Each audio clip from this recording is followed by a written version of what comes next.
여러 가지 연구들도 하게 되고, 실제로 제가 고심했었던, 그 전까지 계속 고심했었던 것 중에 하나는 약물성 골개사증이에요. 요즘에 이제 약을 많이 먹고 생활들을 많이 하다 보니까 고지혈증 약이라든지, 그 다음에 고혈압 당뇨, 특히 고지혈증 약이라든지, 그 다음에 고혈압 당뇨에 해당되는 당뇨 약이라든지, 그 다음에 골다공증 약이라든지, 그 다음에 류마티스 관절염 약이라든지, 이런 약들을 상당수가 많이 복용을 하고 있습니다. 근데 그 복용하는 그 약들의 대부분은 뼈의 골 면역학을 낮춰주는 역할을 합니다. 그러니까 결국에는 떨어뜨리는 역할을 하다 보니까 골 면역력이 떨어져요. 그러면서 기존의 부작용들이 상당히 많이 발생을 하고 있었습니다.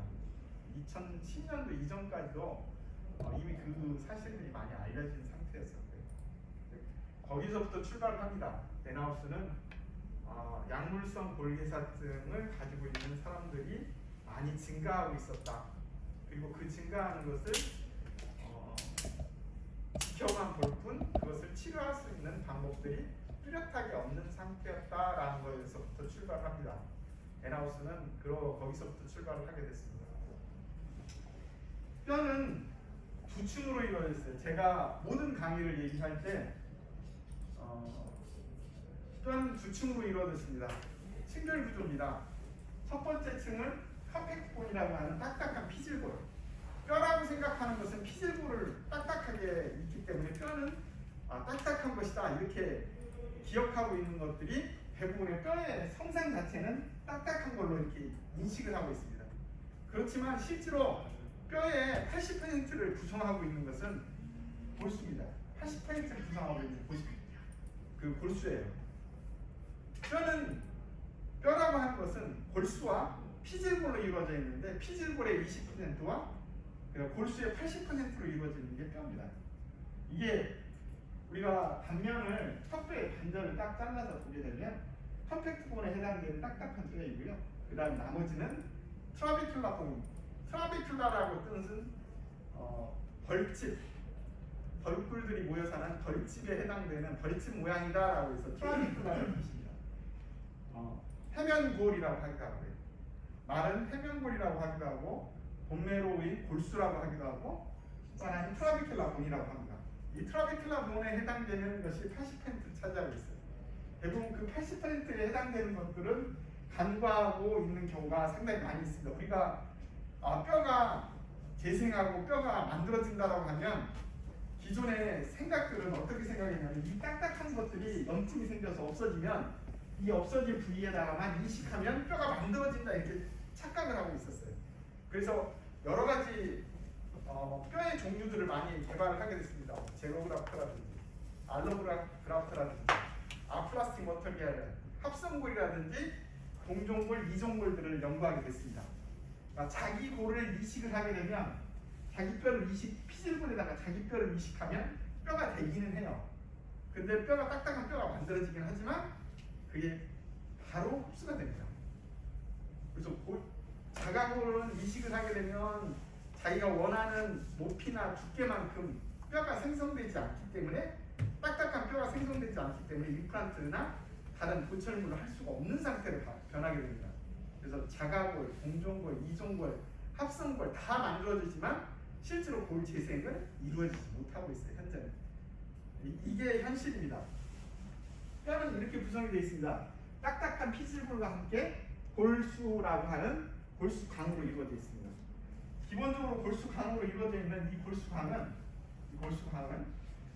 한 80%를 차지하고 있고, 보면 이렇게 이제 빈 공간처럼 이렇게 뻥뻥 뚫려져 있는 형태로 되어 있는 것을 골다공증 환자라고 합니다.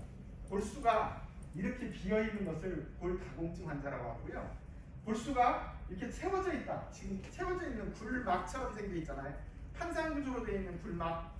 이런 경우에는 이걸 정상적인 골수라고 합니다. 이건 40대 이전에 남녀에 해당되는 거고, 40대 이후에 여성이나 남성에 해당되는 부분은 이렇게 변하게 됩니다.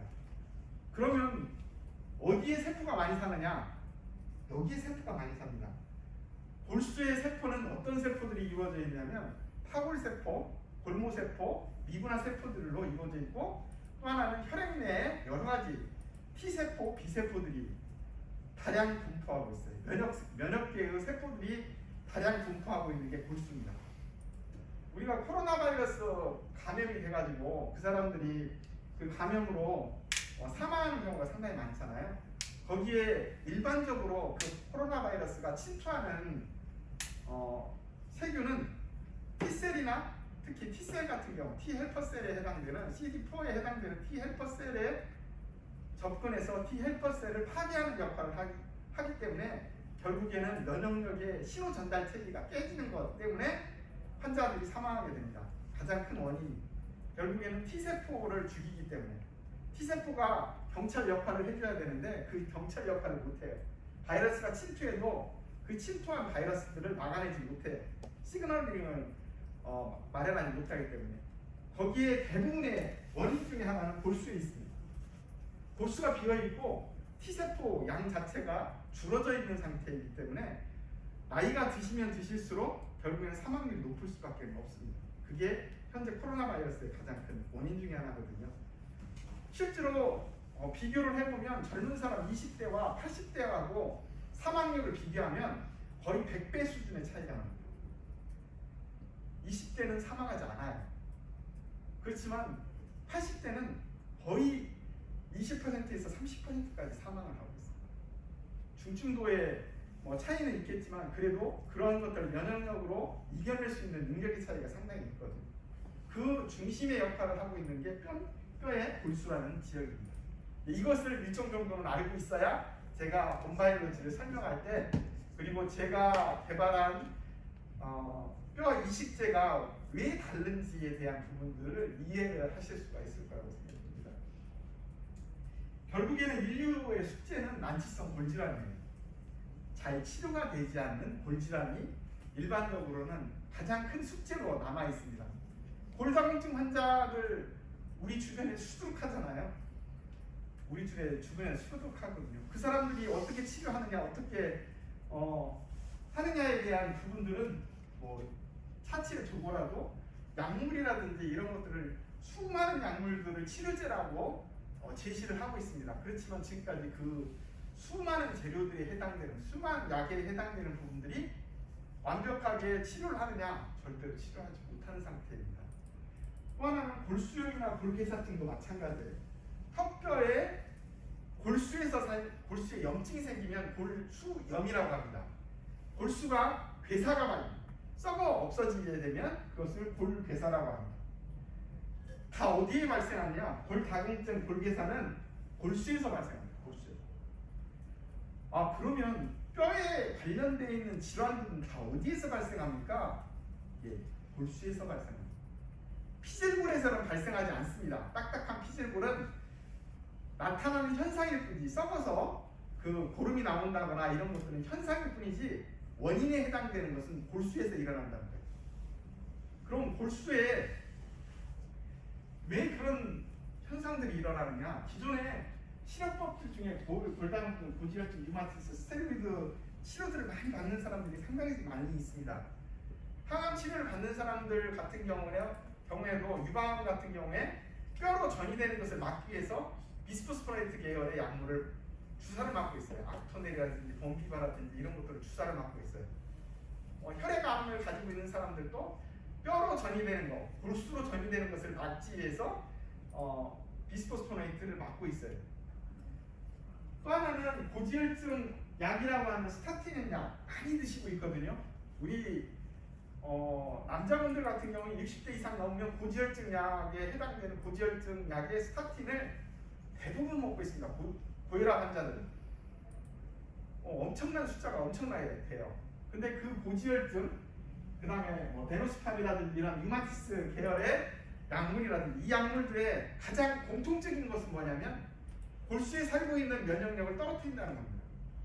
그럼 골수의 면역력을 만드는 세포들은 무슨 세포들이냐?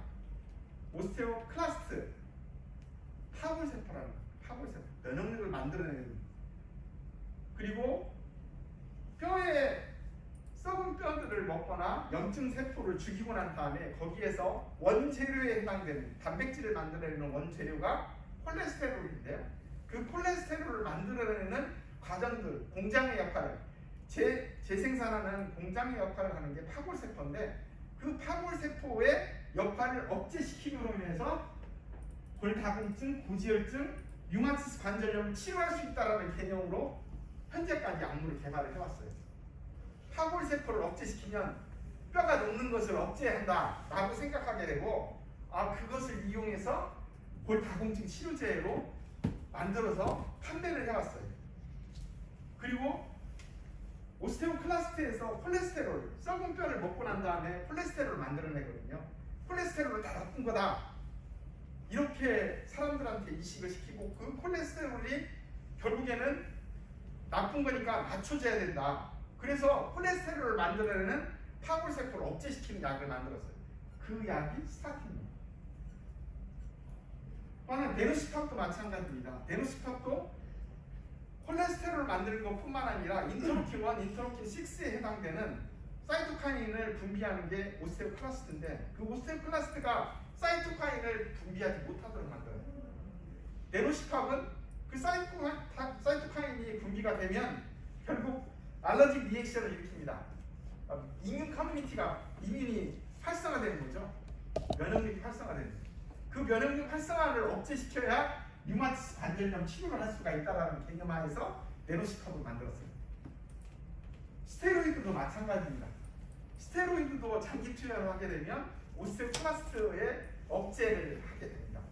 면역력을 떨어뜨리는 거죠. 다 공통적인 약이에요. 근데 조금만의 약물의 위치 자체만 변형시켜서 이게 치료제라고 내왔던 것이 현재 우리나라의 다국적 기업들이 개발하고 있는 약물의 대부분입니다. 요즘에 최근에 코로나 바이러스의 백신 개발하는 업체들 많잖아요.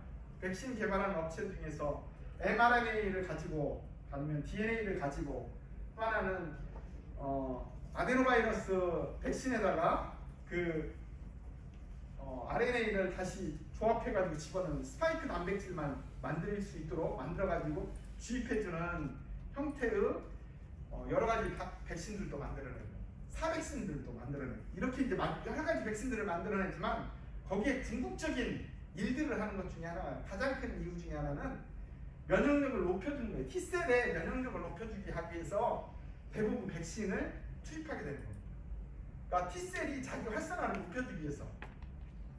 mRNA도 마찬가지입니다. mRNA를 투입하게 되면 지질 구조체에다가 집어넣어가지고 그것을 주사하는 거거든요. 그걸 주사를 하게 되면 세포 내에 핵에 들어가는 게 아니라 세포질에서 함입돼서 그 세포질에서 mRNA를 통해서 스파이크 단백질을 만들어내는 거예요. 안티겐을, 자발적으로 안티겐을 만들어내면서 자기 면역을 활성화시켜주는 역할을 하는 게 T셀이나 B셀을 활성화시켜주는 역할을 하는 게 백신입니다. 현재 mRNA 백신. 일반적으로 mRNA 백신도 결국에는 어디에서 그런 역할들을 주로 하느냐? 골수에서. 그리고 대표적인 뼈를 생성하거나 뼈를 염증을 제거하거나 그 다음에 바이러스, 박테리아를 제거하는 역할들을 하는 게 오스테오클라스트 역할입니다. 그러니까 면역력을 높여주는 역할을 한다. 뼈의 면역력을 높인다라고 하는 것은 오스테오클라스트라고 하는 파골세포의 활성도를 높여준다라고 생각하시면 되겠습니다. 그리고 현재의 치료법들은 다 파골세포를 억제하는 역할들을 하다 보니까 그러면 부작용이 발생하겠죠. 파골세포를 억제하는. 그 파골세포를 억제하게 되면 파골세포는 콜레스테롤 함량이 떨어지게 되면 면역력이 떨어져요. 왜냐하면 HDL이라는 세포의 막단백질을 만들어내는 게 HDL이에요. 콜레스테롤 중에 두 가지로 나눠집니다. HDL과 LDL로 나눠지는데, HDL에 해당되는 것은 막단백질을 만들어내는 역할을 하기 때문에 아주 중요한 역할을 해요. 그래서 오스테오클라스트가 파골세포가 콜레스테롤을 만들지 않으면 파골세포에 해당되는 HDL을 만들어내야 결국에는 모든 세포들의 막단백질을 만들어내는데, 그 막단백질을 못 만들게 만듭니다. 파골세포를 억제시키게 됩니다. 결국에는 하골세포 억제와 함께 1년에 한 3만 명 이상이 골괴사증이 발생하고 있어요. 이런 약물들 때문에. 이것은 제가 2012년도부터 연구하기 시작한 그때서부터 추정한 건데요. 그 추정한 것이 한 3만 명 정도 됐어요. 지금은 더 많을 거라고 생각합니다. 상당수가 늘어났을 거라고 생각돼요. 거의 한 10년 가까이 돼가니까 여기에 2배 이상이 되지 않을까 예측이 되고 있어요. 현재. 여기 보면 이제 골괴사증은 빠진 환자들에 대한 모습들이고요. 골괴사증이 이렇게 나타납니다.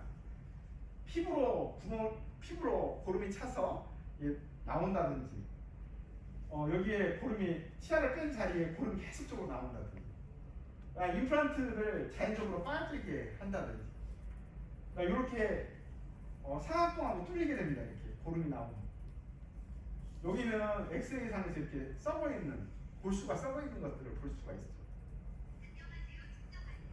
이런 환자들이 왜 더욱더 많이 늘어나느냐? 골다공증 시장 때문에 그래요. 이 골다공증 시장을 전 세계적으로 보게 되면 2024년도에 한 10조 정도 된다라고 합니다. 10조. 여기서 그 시장 자체로는 한 10조 이상이 넘어간다라고 합니다. 우리나라는 여기에서 우리나라 환자들을 보게 되면 지금 한 105만 명 정도 됩니다. 2020년도 현재 105만 명 정도 됩니다. 골다공증 환자가. 그리고 시장 규모는 2,500억 정도 된다고 합니다. 2018년도 내용이지만 2020년도 현재 2,500억 정도 된다고 합니다. 2,200에서 2,500억 정도 된다고. 상당히 큰 시장이기 때문에 이 큰 시장을 놓칠 수가 없겠죠. 다국적 기업들에서 다. 그러다 보니까 이 골다공증 시장이 어떤 약품을 만들게 되냐면, 아까 단순하게 생각해서 하골세포라는 세포 자체가 썩은 뼈를 먹고 흡수를 많이 시키니까 엑스레이 상에서는 새까맣게 보이잖아요. 그것을 흡수를 적게 하면, 하골세포를 억제시키면 뼈가 하얀색으로 변해요. 왜냐면 썩은 뼈가 그냥 쌓이니까. 칼슘은 그대로 유지하고 있으니까 엑스레이 찍으면서 하얗게 돼요. 그러면서 그러면 하골세포를 억제시키는 약을 만들면 뼈가 하얗게 되니까 골다공증이 없어졌다, 이렇게 착각을 하고 그렇게 레포트들을 해왔어요. 2000년도 초반에. 그러면서 FDA 승인도 막 받고 전 세계적으로 비스포스포네트 계열의 약물들은 광범위하게 사용했어요. 2000년도 후반에, 2000년도 초반에서부터. 그러다 보니까 3년 딱 지나고 2003년도에 초기에 케이스 한 케이스를 닥터 막스라는 사람이 플로리다 대학의 교수였고 지금은 개원하고 계십니다. 저도 이제 그분을 뵙기는 했고, 텍사스에 있었을 때 길버트 트리플렛하고 친구였어요. 그때 당시에 제가 2010년도 갔을 때 당시에 나이가 85살이었으니까 상당히 됐죠. 제가 마지막으로 갔었던, 그분한테 마지막으로 갔었던 그 교수이자 제자죠. 제가 이제 거기에 가서 이제 공부를 했으니까. 닥터 트리플렛하고 닥터 막스하고 그 친구예요. 닥터 막스가 2003년도에 처음 케이스 레포트를 했어요. 비스포스포네트 계열의 알렌드로네이트를 주사를 맞거나 약을 먹는 사람 중에 턱뼈가 썩더라. 그리고 치아를 뺐더니 치아 뺀 자리가 낫지 않더라. 그것을 케이스 레포트로 2003년도에 처음 발표를 했어요. 저는 그때 당시에는 몰랐죠. 2003년도에는. 제가 이런 질환들이 있을 거라고 생각된 것은 2006년도 이후였어요. 제가 처음 환자를 본 것은 2005년도, 2006년도였습니다. 낫지를 않아요. 골수염인 줄 알고 치료를 했는데, 아까 얘기했죠. 골수에 염증이 있는 걸로 생각했는데 치료를 했는데 낫지를 않아요. 계속 퍼져요. 그 부위가 골수를 타고 계속 퍼져요. 턱뼈를 전체를 잘라내야만이 치료가 멈추는 거예요. 이건 정말 큰일 났다. 섬뜩하더라고 정말. 턱뼈를 잘라내야 결국에는 끝나는 거예요. 이식할 수 있는 뼈가 없어요. 또 엉치뼈를 때려고 들어갔더니 엉치뼈가 딱딱하게 굳어 있어요. 왜냐하면 약을 먹었으니까. 그때 저는 그걸 몰랐어요. 그래서 턱을 그대로 놔둔 상태에서 나와서 그냥 뼈만 닦고 뼈만 치료하고 피부만 치료한 상태로 마치게 됐습니다. 그런 게 비일비재했죠, 현재. 그러다가 2006년도 이후에 2007년도에 닥터 막스가 멀티플 스터디를 합니다. 각 병원별로, 플로리다에 있는 각 병원별. 미국에서 플로리다는 요양병원들이 상당히 많아요. 나이 드신 분들이 대부분 퇴직하고 사는 데가 플로리다 주거든요. 그 플로리다 주의 요양병원들을 다 조사를 해서 멀티플 스터디를 했더니 약물을 먹고 있거나 주사를 맞고 알렌드로네이트나 주사제를 맞고 비스포스폰 계열의 주사제를 맞고 있는 사람들의 10%가 장기적으로 3년 이상을 먹고 있는 사람들이 10%가 골기사증이 있더라. 이걸 발표를 하기 시작했어요. 최초로 2007년도에 발표하면서 센세이션하게 변하게 됩니다. 약물이 허가되고 난 다음에 7년 뒤에 얘기해요. FDA에서 그 레포트를 해서 FDA에 내니까 FDA가 약물에 대해서 다시 조사해야 되겠다. 그 조사를 3년간 꼭 조사를 합니다. 미국 내에 있는 모든 그 비스포스테니트를 먹고 있는 사람들에 대한 장기 스터디를 해요. 그 장기 스터디를 이후에 제가 우연치 않게 2010년도에 미국을 간 거예요. 그게 그 당시에 미국을 갔는데 미국을 가서 보니까 미국에서 멀티플 스터디를 하면서 결국에는 이 약물에 골괴사증이 발생되더라. 그 원인은 비스포스포네이트 계열이고 그 비스포스포네이트 계열의 약물이 파골세포의 억제를 일으키면서 발생하는 질환이다라는 내용까지만 나오게 됩니다. 어떻게 치료를 해야 되겠다라는 생각들은 없었고요. 그래서 베일러치대에서는 그때 당시에 닥터 막스가 뼈 형성 단백질을 가지고 뼈 형성 단백질 BMP라는 뼈 형성 단백질을 초세 햄스터에서 차이니스 햄스터의 난자에다가 이식해가지고 확장시켜가지고 단백질을 만들어내요. 그것을 그 BMP 뼈 형성 단백질이라고 볼 모포제닉 프로테인이라고 하는데 그 프로테인을 만들어서 판매하기 시작합니다. 그게 이제 2010년도였어요. 근데 그 약물 자체가 효과는 상당히 좋고 뼈를 만들어내는 세포들을 활성화시켜주는 역할을 하지만 단기간 내에 없어지는 단기간 내에